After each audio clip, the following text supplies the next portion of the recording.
সন্তানকে ভুলেও তিনটি কথা বলবেন না, বললেই কঠিন বিপদের মধ্যে পড়বেন। আপনারা তো পড়বেনই, কিন্তু আপনার সন্তানও এই কঠিন বিপদের মধ্যে পড়বে। অথচ আমরা হর হামেশাই আমাদের সন্তানদেরকে এই তিনটি কথা বলে আসছি, একেবারে হর হামেশা।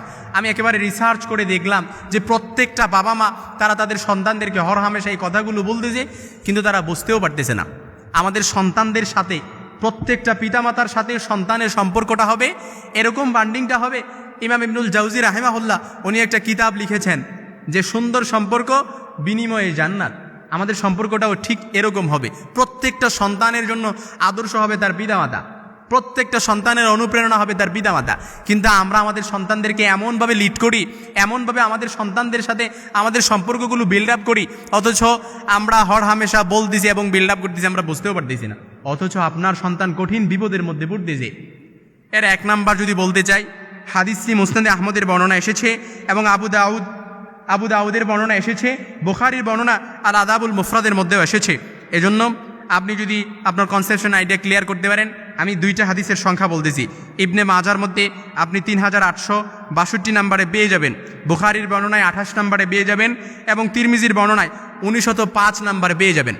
আপনার কনসেপশন আইডিয়া ক্লিয়ার করার জন্য আপনি দেখে নিতে পারেন। প্রথম নাম্বার যে ভুলটা আমরা করি আমাদের সন্তানদেরকে বলি, সেটা হচ্ছে আমরা একটু আমাদের সন্তানদের রাগ হলে, সন্তানদের সাথে কিংবা সন্তানরা যদি আমাদের কথার বাহিরে চলে, তাদের প্রতি রাগান্বিত হয়ে আমরা কি বলি যে এত মানুষ মৃত্যুবরণ করে 2 মরস না কেন, এত মানুষ মারা যায় 2 মরস না কেন, কত মানুষ হয়তো মরে 2 মরস না কেন, এরকম একটা বদদোয়া কিন্তু আমরা দিয়ে দিই। আর বেশিরভাগ মা এই বদদোয়াটা দিয়ে থাকে, অর্থাৎ মহিলা মানুষ তো, মহিলা কিন্তু বেশিরভাগ লানত দেয় যে হাতের উপরে আল্লাহ ঠেডা হতো, এরকম লানত মহিলারা দিয়ে থাকে। অথচ আল্লাহর হাবিব সাল্লাল্লাহু আলাইহি সাল্লাম বলেন, আবু হুরায়রা রাদিয়াল্লাহু তাআলা আনহু থেকে বর্ণিত, সালাসু দাওয়াতিন মুস্তাজাবাতুল্লাহুন্না লা শাক্কা ফীহিন্না, 3 ব্যক্তির বদদোয়া আল্লাহ তাআলা কখনো ফিরিয়ে দেয় না।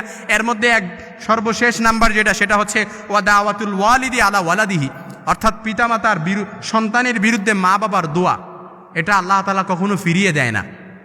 এ সম্পর্কে একটা ঘটনাও কিন্তু আছে। বনি ইসরাইলের এক প্রখ্যাত আল্লাহওয়ালা ছিলেন, অর্থাৎ বনি ইসরাইলের জুরাইজ নাম ছিল, যে সবচাইতে বেশি ইবাদত বন্দিগি করতো তার গির্জার মধ্যে, অর্থাৎ ইবাদত বন্দিগিতে লিপ্ত থাকতো।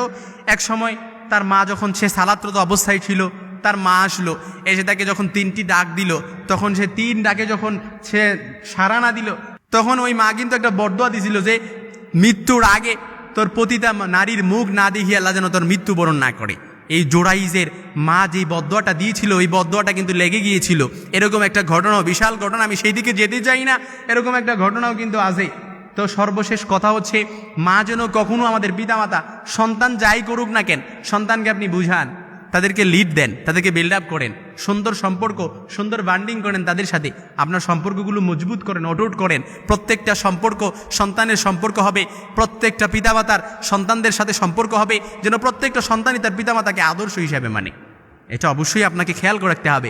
2 নাম্বার, সন্তানকে ভুলেও যে কথাটি বলবেন না, প্রত্যেকটা মা কিংবা বাবা কি করে, তার সন্তান যদি রাত্রিবেলা একটু দেরি করে বাসায় ফিরে, কিংবা অশালীন কাজকর্ম করে, কিংবা ইসলাম শরিয়া বিরোধী কোনো কাজকর্ম করে, তখন মা তার পিতাকে বলে যে তাকে শাসন করো কেন, তুমি তো এই বয়সে তার চেয়ে বেশি করতা, সে তো সন্তান তো 10টা বাজে বাসায় ফিরে, তুমি তো এই বয়সে 12টা বাজে বাসায় ফিরতা, তো তোমার সন্তান তো এরকম করবেই, তুমি তো অ্যান্ড্রয়েড ফোন সারা রাত চালাও, তোমার ছেলে তো একটু জ্বালাবেই।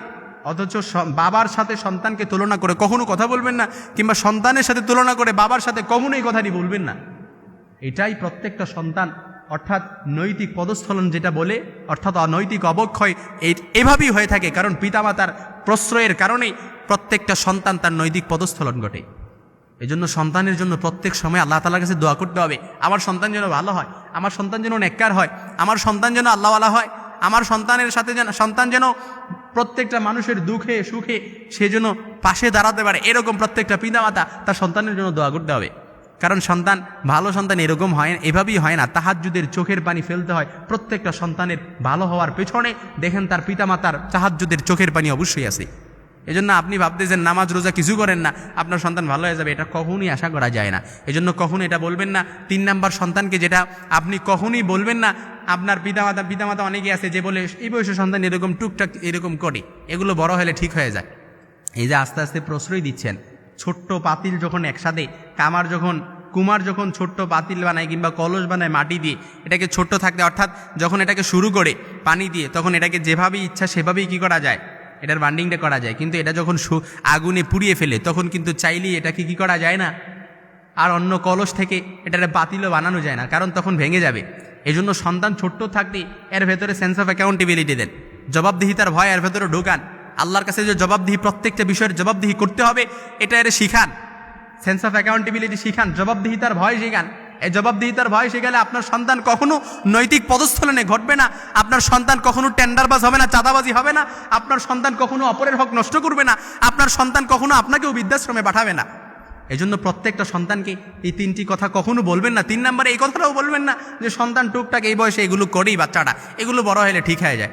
এই কথা বলার কারণেই যখন সন্তানের কানে এই কথাটা আসে তখনই তো সে তার নৈতিক পদস্থলন ঘটে। এই জন্য প্রত্যেকটা পিতামাতা আমাদের সন্তানদের কাছে এরকম হব যে আমরা আমাদের সন্তানদের জন্য একটা অনুপ্রেরণা হব, আদর্শ হব, যেন আমাদের সন্তানরা আমাদের আদর্শে অনুপ্রাণিত হয়, আমাদের আদর্শে আদর্শিত হয়। আল্লাহ তাআলা তৌফিক দান করুক, বলেন আমিন।